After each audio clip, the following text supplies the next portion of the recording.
Hello बच्चों, आप सबका आपके अपने चैनल गोविंद मैथ लेक्चर्स में एक बार फिर से स्वागत है। तो कैसे हो आप सब? उम्मीद करता हूँ आप सब अच्छे होंगे और आप सबकी पढ़ाई भी अच्छी चल रही होगी। तो आज की इस क्लास में हम कक्षा 8 हिंदी विषय की वर्कबुक 2023-24 के कार्यपत्रक 38, कार्यपत्रक 39 और कार्यपत्रक 40 को सॉल्व करना सीखेंगे। तो चलिए क्लास शुरू करते हैं। कार्यपत्रक 38 में हम गद्यांश अथवा पद्यांश को पढ़कर समझ के साथ प्रश्नों के उत्तर दे पाना सीखेंगे। तो आपके सामने एक पद्यांश दिया हुआ है। इस पद्यांश को ध्यानपूर्वक पढ़कर प्रश्नों के क्या देने हैं? उत्तर देने हैं। अब देखो पद्यांश क्या है। पूर ते निकसी रघुबीर वधु धरी धीर दब दय मग में डग दवे जल की भरी भालकनी जल की पुट सुखी गए मरुधार धरवे फिरी बुझती है चलनो अब केतिक पर्णकुटी करियो की थे टी की लखी आतुरता पी की अखिया अति चारु चली जल छे। ये आपके सामने एक पद्यांश दिया हुआ है।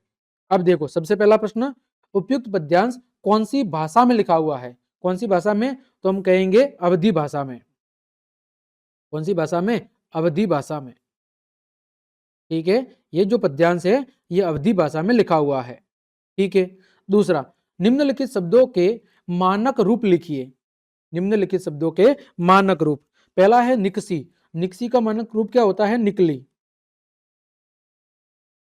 फिर है मग। मग का मतलब होता है मार्ग यानी रास्ता। फिर है सुखी। सुखी का क्या होता है? सुखना। बुझती का क्या होगा? यहां पर क्या लिखा हुआ है? बुझती। बुझती का क्या होगा? पूछना। फिर पर्णकुटी, इसका मतलब क्या होता है? कुटिया। फिर तीय। तीय का क्या होगा? तीय का मतलब होता है त्रिया यानी पत्नी। करियो, करियो का मतलब करूंगा। पिय, पिय का क्या होगा? प्रिय। ठीक। अगला तीसरा, सीता का धैर्य या धैर्य कब टूट गया? सीता का धैर्य कब टूट गया? तो जब उनके होठ सूख गए थे और माथे पर पसीना आ गया था। तो हम लिखेंगे कि जब जब सीता के होठ जब सीता के होठ सूख गए थे और माथे पर पसीना आ गया था। ठीक है, तब सीता का धैर्य क्या हो गया? सब सीता का धैर्य टूट गया। अगला चौथा, मरुदाधर शब्द का संधि विच्छेद करके लिखिए। तो क्या होगा? इसका संधि विच्छेद होगा मधुर धन अधर। पांचवा, राम सीता वन में क्यों जा रहे थे? राम और सीता वन में क्यों जा रहे थे? तो राम जो राजा दशरथ थे उनके द्वारा भगवान राम को 14 वर्ष का क्या दिया गया था? वनवास दिया गया था। इसीलिए उनकी आज्ञा की पालना करने के लिए राम सीता कहाँ जा रहे थे? वन में जा रहे थे। हम लिखेंगे राजा दशरथ द्वारा राजा दशरथ द्वारा दिए गए दिए गए 14 वर्ष के वनवास की आज्ञा के पालन में की आज्ञा के पालन में राम और सीता वन में जा रहे थे। ठीक है, राजा दशरथ के द्वारा जो भगवान राम को 14 वर्ष का वनवास दिया गया था उसकी पालना में वो कहाँ जा रहे थे? वनवास जा रहे थे। उपयुक्त पद्यांश के आधार पर बताइए कि सीता को अत्यधिक थकान क्यों हो रही थी? तो इसका कारण क्या लिखेंगे कि जो सीता है, सीता सीता का जीवन कहाँ व्यतीत हुआ था? सीता का जीवन महलों में व्यतीत हुआ था। सीता का जीवन महलों में व्यतीत हुआ था जिसके कारण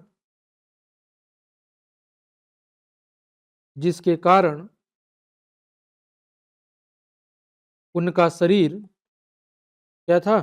सुकोमल था। क्या था?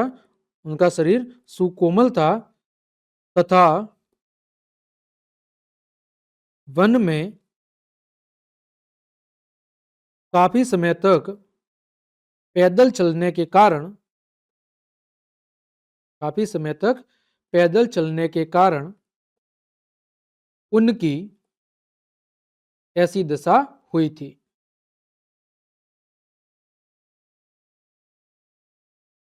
ठीक है, आगे बढ़े। कार्यपत्रक 39 दिया हुआ है, पोस्टर और विज्ञापन को पढ़ना और दी गई जानकारी और तथ्यों को समझना। तो पहला प्रश्न है, विज्ञापन को पढ़कर दिए गए प्रश्नों के उत्तर दीजिए। आपको विज्ञापन को पढ़ना है और फिर इस पर आधारित प्रश्नों के जवाब देने हैं। देखो, पहले विज्ञापन को पढ़ते हैं। विषय क्या है? यदि हम मम्मी होते। तारीख कब है? 5 तारीख पहला महीना 2021 को। वार कौन सा है? शुक्रवार। 9 बजे से लेकर 10:30 बजे तक का समय है। क्या है? एक लेखन प्रतियोगिता है। 5वीं से 8वीं कक्षा के बच्चों इसमें क्या करेंगे? भाग लेंगे। प्रथम पुरस्कार 2000, द्वितीय पुरस्कार 1500 और तृतीय पुरस्कार 1000। स्थान कौन सा है? महाराजा सभागार, राज मंदिर रोड, जयपुर, राजस्थान। अब देखो पहला प्रश्न, ऊपर दिया गया विज्ञापन किस कार्यक्रम पर आधारित है? तो किस कार्यक्रम पर आधारित है? कि यदि हम मम्मी होते। यदि हम क्या होते? यदि हम मम्मी होते। ठीक है।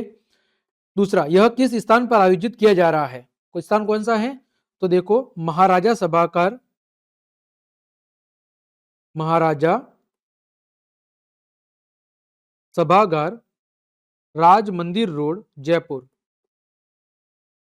राज मंदिर रोड, जयपुर के अंदर यह आयोजित हो रहा है।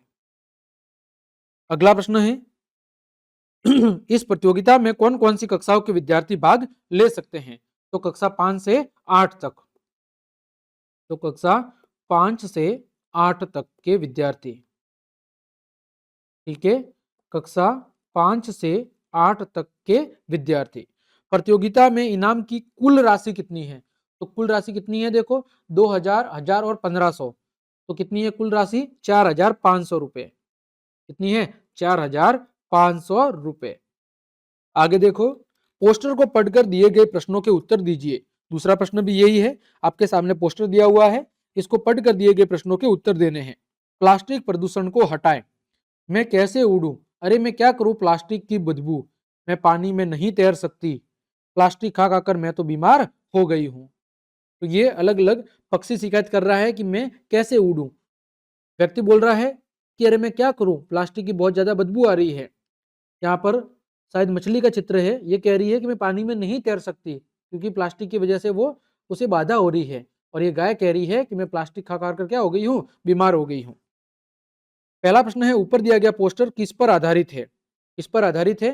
तो यह आधारित है आपके प्लास्टिक प्रदूषण के ऊपर। प्लास्टिक प्रदूषण पर। दूसरा, प्लास्टिक प्रदूषण से किस किस का नुकसान होगा? तो हम कहेंगे पानी, मनुष्य, जानवर एवं जलीय जंतुओं का।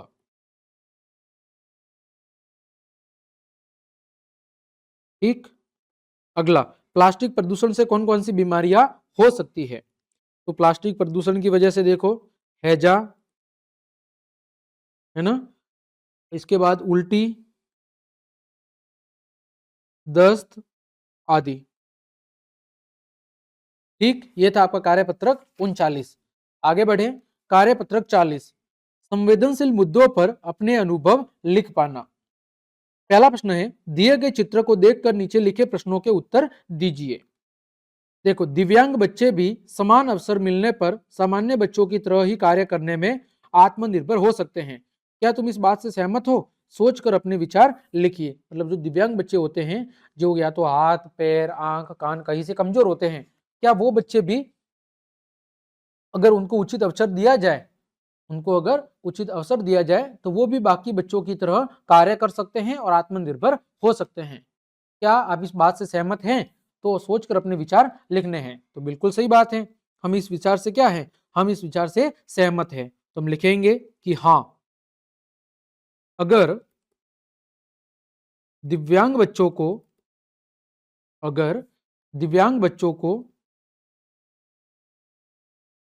उचित अवसर प्रदान किए जाए उचित अवसर प्रदान किए जाए तो वे भी अन्य बच्चों की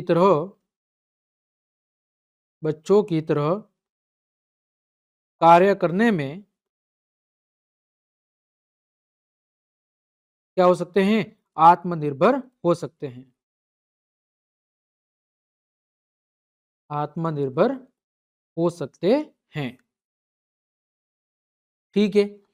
अब उन्हें अगर अन्य बच्चों की तरह अवसर देना है तो हमें क्या करना पड़ेगा, तो हम कहेंगे इसके लिए हमें बाकी बच्चों की तरह दिव्यांग बच्चों को भी दिव्यांग बच्चों को भी उचित शिक्षा एवं प्रत्येक कार्य में उन्हें अवसर देने एवं आगे बढ़ाने की आवश्यकता होगी। आगे बढ़ाने की क्या होगी, आवश्यकता होगी। ठीक है। उन्हें प्रोत्साहन प्रदान किया जाना चाहिए। उन्हें प्रोत्साहन दिया जाना चाहिए। उन्हें प्रोत्साहन दिया जाना चाहिए। ठीक है। और हम क्या कर सकते हैं, उन्हें प्रोत्साहन दिया जाना चाहिए और आगे बढ़ने के लिए और आगे बढ़ाने के लिए किसी भी तरह का भेदभाव न करके किसी भी तरह का भेदभाव ना करके हर संभव मदद करनी चाहिए। हर संभव मदद करनी चाहिए। ठीक है। आगे बढ़े, प्रश्न संख्या 2। चित्र में देखकर सोचिए कि ये बच्चे आपस में क्या क्या बात कर रहे हैं और इनकी बातचीत को एक संवाद के रूप में लिखिए। देखो ये चित्र है जिसमें 4 बच्चे बैठे हैं, 3 सही बच्चे हैं और एक दिव्यांग है। अब आप अपने मन से सोचकर लिखिए कि ये क्या बातें कर रहे होंगे, उसको अपनी भाषा में लिखना है। तो देखो, समझ लीजिए हैं कि एक मोहन है, ठीक है, एक क्या है, मोहन नाम का लड़का है, ये 2 लड़कियां हैं और एक समझ लीजिए आपका दूसरा बच्चा है जो विकलांग बैठा हुआ देख रहा है। अब समझ लीजिए मैं लिख रहा हूं पहला कथन मोहन के बारे में। ठीक है। मोहन कह रहा है, रमा तुम क्या कर रही हो। रमा तुम क्या रमा तुम क्या कर रही हो। ये प्रश्न पूछ रहा है रमा से। रमा क्या कहती है कि मैं एक चित्र बना रही हूं। मैं एक चित्र मैं एक चित्र बना रही हूं। अब देखो सीता क्या कहती है। सीता कहती है कि क्या मैं क्या मैं आपकी मदद करूं। क्या मैं आपकी चित्र बनाने में मदद करूं।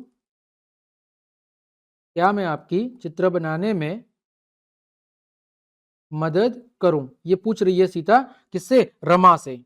अब देखो रमा क्या कहेगी, हाँ हम सब मिलकर चित्र को पूरा करेंगे। हाँ हम सब मिलकर हम सब मिलकर एक शानदार या एक सुंदर चित्र बनाएंगे। एक सुंदर चित्र बनाएंगे। ठीक है, आगे देखो, गीता क्या कह रही है कि मोहन रंग भरने का कार्य करेगा। मोहन रंग भरने का कार्य करेगा। अब मोहन क्या कह रहा है? अब मोहन कह रहा है कि हाँ, हाँ, मुझे चित्र में रंग भरना, हाँ, मुझे चित्र में रंग भरना बहुत अच्छा लगता है। ठीक है, तो ये हमारी सोच के अनुसार हमने इन तीनों के बीच में जो संवाद हो रहा था उसको लिख लिया है। ठीक है, तो यहाँ पर इस चित्र के माध्यम से क्या समझाया हुआ है कि जो तीनों बच्चे हैं ये इस दिव्यांग बच्चे के साथ क्या कर रहे हैं? भेदभाव कर रहे हैं, यानी उसे किसी भी प्रकार से अपने कार्य में इन्वॉल्व नहीं कर रहे हैं। ठीक है, तो इस तरह हमने आपके कार्यपत्रक 38, 39 और 40 तीनों को बहुत अच्छे से सॉल्व करा दिया है। उम्मीद करता हूं तीनों कार्यपत्रक आपको अच्छे से समझ में आए होंगे। तो क्लास देखने के लिए आप सभी का धन्यवाद। यदि आपको मेरी क्लास और मेहनत पसंद आई है तो फिर लाइक, कमेंट, शेयर और सब्सक्राइब जरूर करें। आज के लिए इतना ही। जय हिंद, जय भारत।